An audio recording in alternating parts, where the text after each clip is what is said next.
DB to D-line, I think everyone played outstanding and really affected them. From a fan perspective, it's like, oh, they got to win again. Now, can they put them all together? You probably guys felt like that after the 5 losses, too. It's just a matter of a step.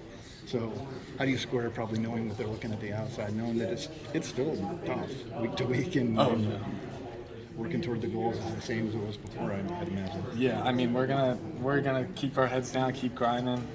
We've not arrived or anything. We just played a really good football game.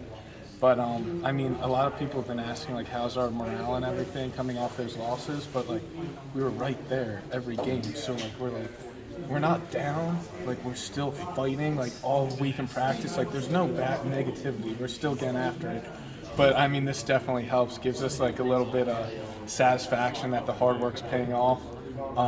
And hopefully we just keep it rolling, do what we did today, hopefully next week. Gotcha. Thanks, Colby. Yeah. I know people might get tired of hearing that, we're still together stuff after 5 straight losses. How much different is it in that locker room than a normal team? I'm sure you've been on some teams that haven't had successful years. How much more tight is this team from those teams that you've been on? Yeah, I mean, I think it's, like, very common. I think the average team really points fingers. Like, when you lose 5 in a row, they're pointing fingers. You're hearing, oh, why is this guy playing? Why aren't I playing? And it becomes a blame game. But we've, to credit to our coaches and our players, we've stuck together.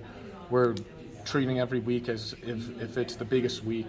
We want to win every game, and we're preparing for it. We're preparing to win every game, and we know we can beat anyone in this conference. So we're treating it that way. What's the key to that, I guess, culture? Is that like a player-led type of thing? Matt Campbell insists that it's players. He says that you guys tune him out after about 30 seconds. Is that like player leadership, or is he a big part of that too? Yeah, I mean, he's a big part. Like, he preaches it, and he does all the right stuff.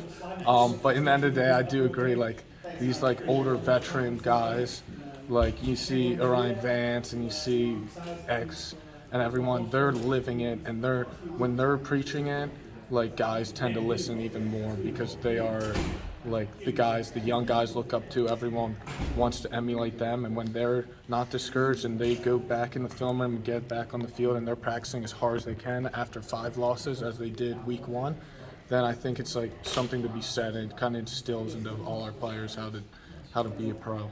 How much more momentum does that give you when those guys that are preaching the leadership around, they wear the C on their jerseys and they go out and make a big play? Does that get you guys even more excited than normal? Yeah, because it's, like, awesome just to see them, like, all that hard work's paid off.